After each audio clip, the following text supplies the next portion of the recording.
we are already a bit late. Sure. Yeah, yeah. Okay. Okay, so we're going to have now Andrija. He's going to talk to us about Usain Bolt. Yeah, hopefully. Let me just see. Yeah, hi. Andrija here from Bain Capital Crypto, and I'm going to present a new PCS called Bolt. This is a joint work with colleague Ron, who is down there, and Kobe, who is hopefully watching us online. So Bolt is a new multilinear PCS that we built from something we called sketch code. So I think audience here is fairly familiar with what are PCS and what is a multilinear PCS, but the idea is that we have this evaluation tables as a functions on Boolean hypercube, and we want to have something similar to what we have in all PCSs, which is prover can somehow commit to the table F, later get the query point, call it Z from the verifier, and prove the evaluation of that polynomial in Z. And of course, we want verifier to be succinct, which means that it will run in time way less than the size of the table and also memory. So we will go through how this construction works. You can have it in many different flavors, as we love to say. So you will have, for example, pure theory flavor if you care about big O notation and not that much about constants. If you want to deploy it, you might really care about the constants. So then you can optimize for prover speed or for a proof size, depending on which setting are we. Is this like a client side, server side? Can we recurse? Which hash are we using? And many other classical stuff. So I will not spend too much time on this fully asymptotic version, but the idea is that so far the state of the art, we can say, was in around 8n additions to encode something, which we have with RAA codes used in Blaze. And we can now do stuff with 3 plus some epsilon amount of additions in the theory. And also the codes are of very high rate. So there will be also not that much hashing. The proofs are going to be log n square, but with a very high constants. So theory Bolt is probably not something that you will ever use in practice. Okay, so before we go in how it works, this is just like a quick table to show what we were able to achieve. We wanted to show stuff for this like very high polynomials as 2 to the 30, which we emphasize here. And we compare ourselves with Ligerito. We are this like Reed-Solomon-based scheme. We have Blaze, Breakdown, and then Bolt. Breakdown also comes with a different distance trade-off. So this is all on like M4 Max. So it's like a very, so to say, cheap hardware. You don't need a GPU cluster and who knows what to run this. And essentially, you can commit to these instances over 32-bit field in roughly 1.2 seconds, which we think is amazing. The proof sizes we put for now just in like unique decoding domain. I think you were all here for a talk about least decoding and proximity gaps and stuff. We will get into that later, but the idea here was just to show like a pure unique decoding regime for now. And yes, like there is this trade-off between proof size and prover speed.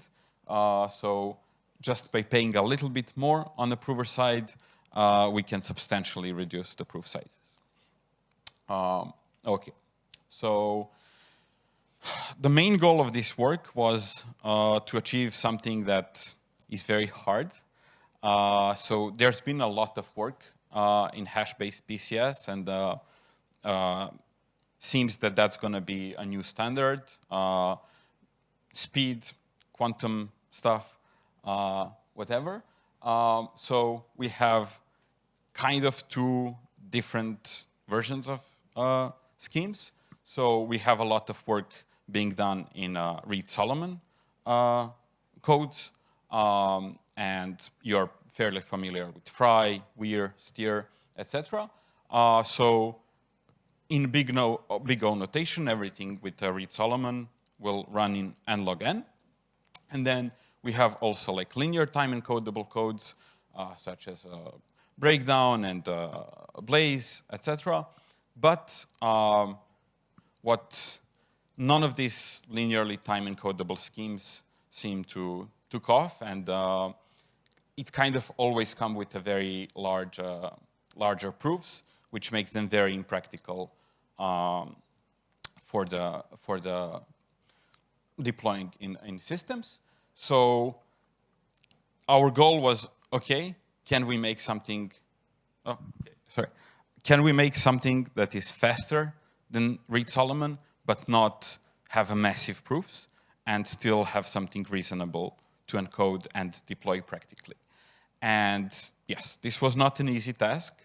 There is a lot of things you have to think about. It's, okay, first like encoding time, then proof sizes, and also this IOPs. So Giacomo and a lot of other people yesterday were mentioning this technique code switch. So it's kind of standard how you do stuff today, but it's very easy to have a very complex IOP for code switch, which actually, when you start deploying it practically, is not that nice as it's on paper. Okay, so first, what we use are these LDPC matrices, or people are familiar with as low-density parity checks. And you're probably familiar with low-density parity check codes, which are like these codes with parity check matrices are very sparse.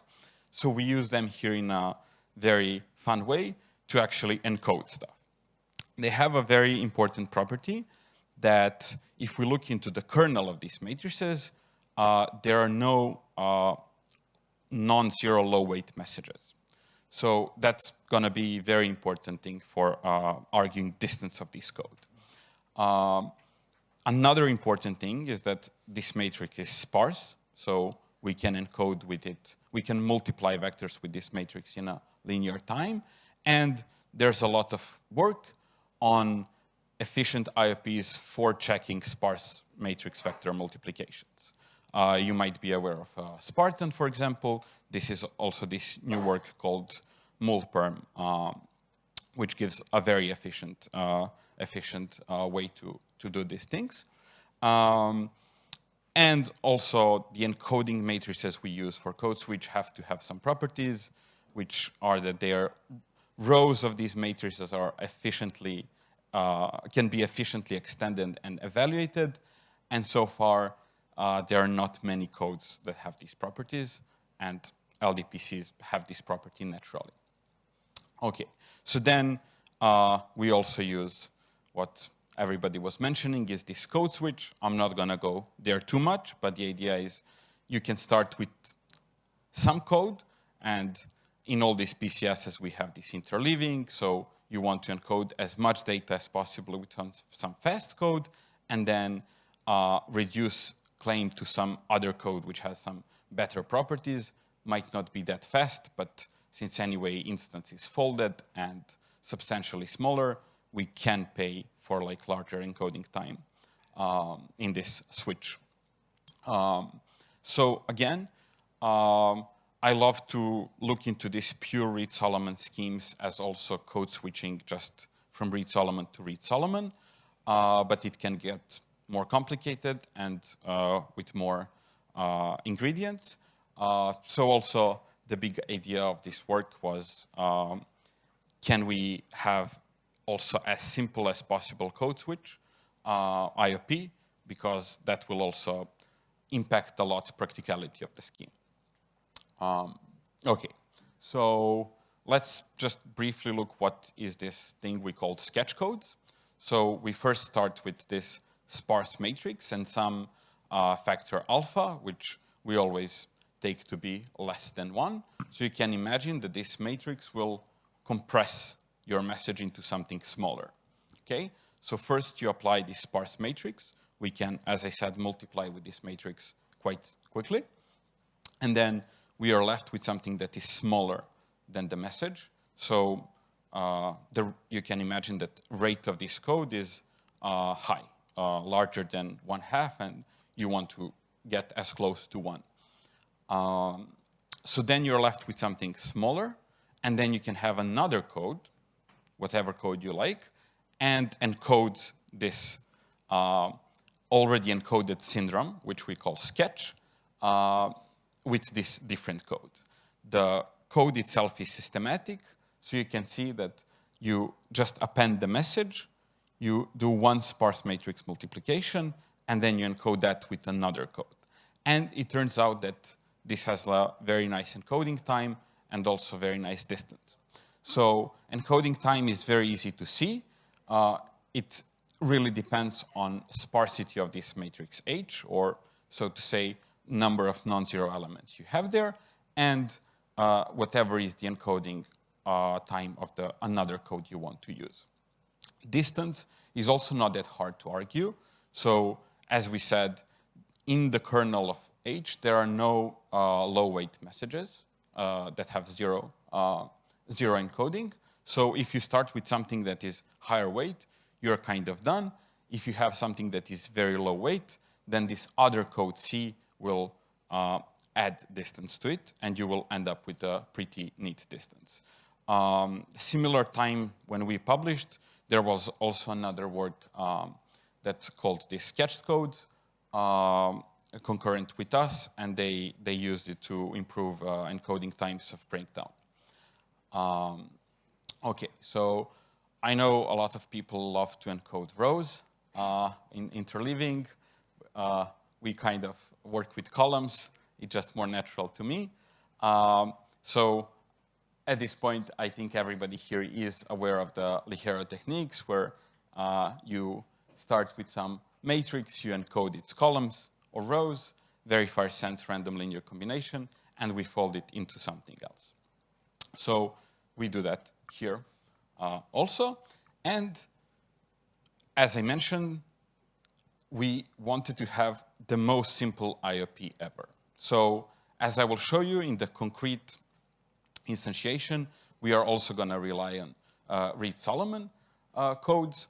So by looking into IOP of this code switch, it's almost same as IOP you will have in Weir or Ligerito. So it's going to be very efficient to just re-encode much smaller message once more with Reed-Solomon. And you also have to do this, this thing to prove that you correctly multiplied with this sparse matrix. Nice thing about this is, as I said, we already have a lot of work that optimizes this. And in further cases where you might care about zero knowledge, or when you're committing to a lot of polynomials at the same time, this second claim can be amortized and batched across all instances. So in practical deployments, you can amortize this across all commitments and have something very efficient, or either outsource to some server. It will not affect zero knowledge or other properties you need. You can also do it client-side. With this new work, mulperm, it's just a bunch of sum checks, and I think we know how to do sum checks very quickly nowadays. Okay, so another very interesting property of sketched codes is something that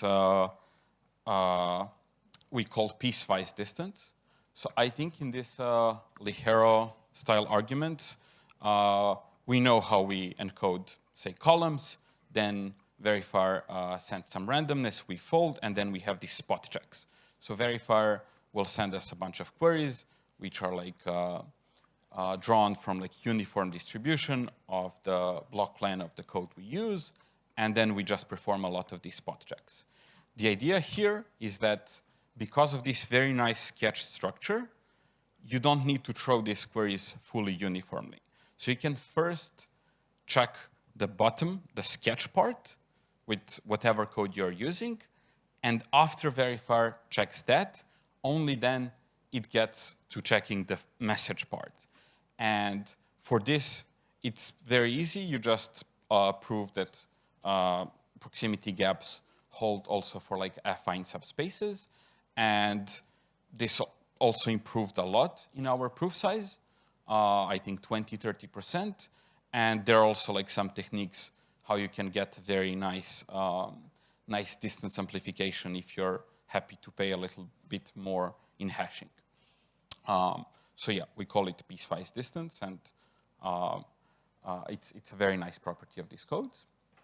And then in all these experimentations and trying to get the best of having a very fast prover but not paying too much on a proof size, being able to recurse, etc., we ended up with presenting this concrete instantiation, which is this alpha thing I mentioned, which is by how much we are compressing our message.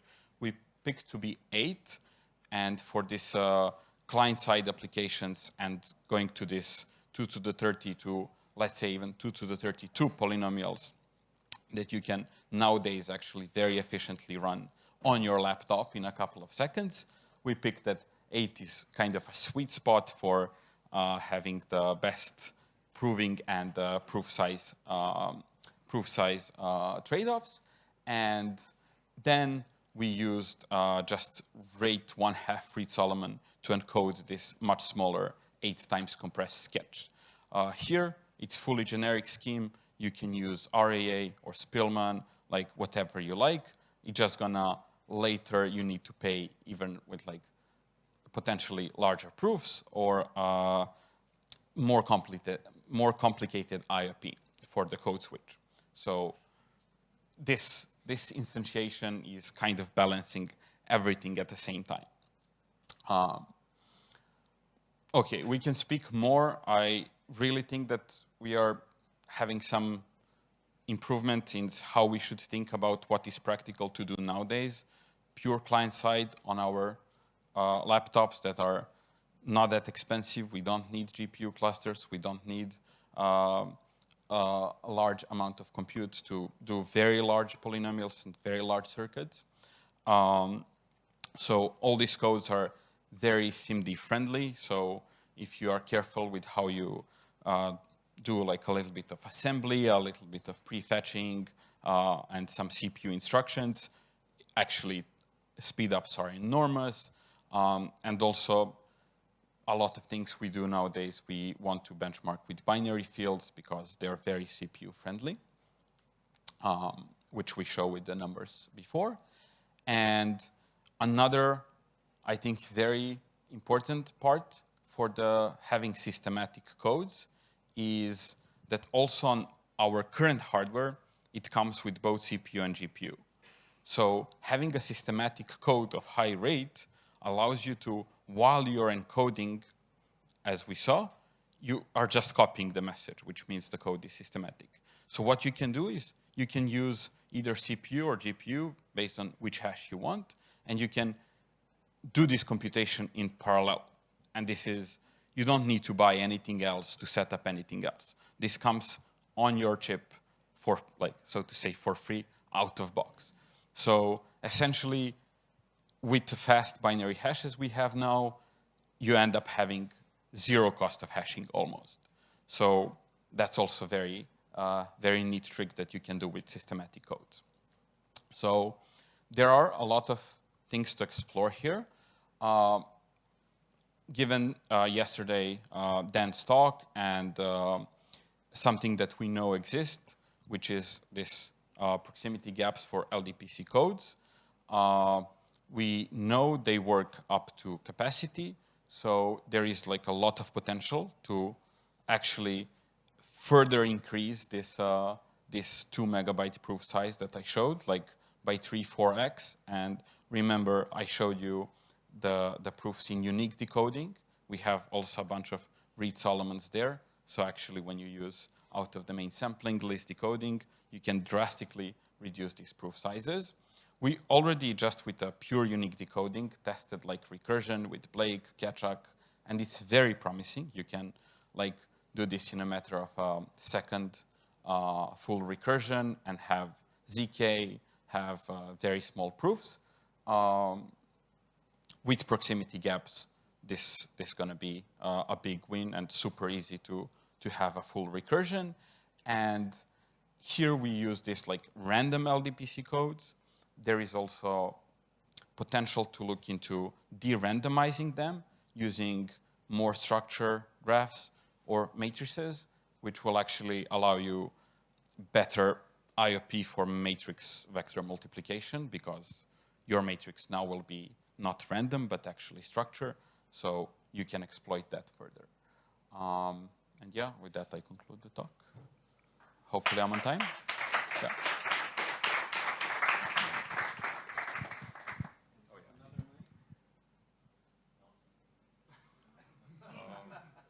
I can directly speak. Don't worry. Thanks. I don't know much about the both Mini and Max. I only have a question about both theory because when I first read the paper, I was very impressed, the idea, because I'm also working on coding theory. My question is for the distance. In the paper, it looks like the distance will always worse than the inner code and the outer code. I'm wondering, is that true, and why?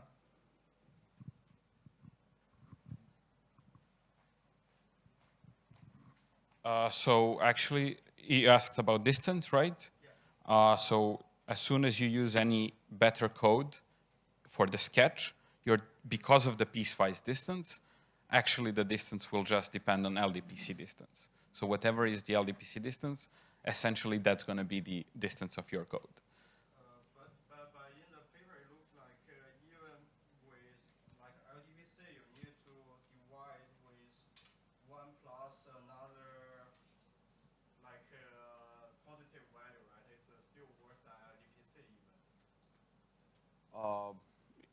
We can like I don't know what, so we can discuss, but no, it's you first, for example, in our concrete instantiation, you have LDPC and then you have Reed-Solomon. So you will first do queries on Reed-Solomon, which you can use out of the main sampling and like list decoding regime. It's going to be just a few queries, and then you make around 2,000 queries on the LDPC. But I'm happy to chat more if.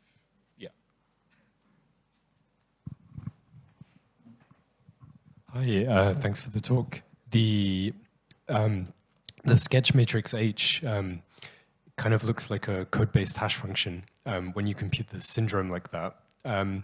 Is it possible to push the parameters further by making computational assumptions on H as like a code-based hash function? So here you have to be very careful because you also need to use H in IOP.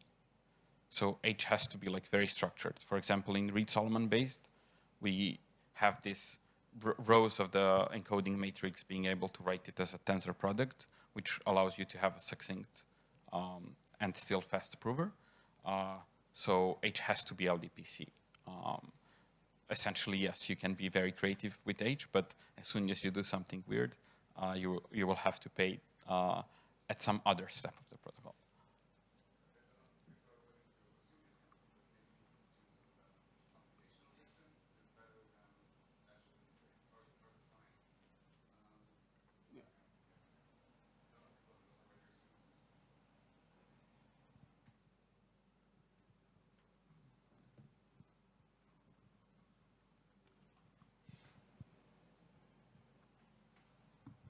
More questions? We have like a minute. Okay, let's thank the speaker again.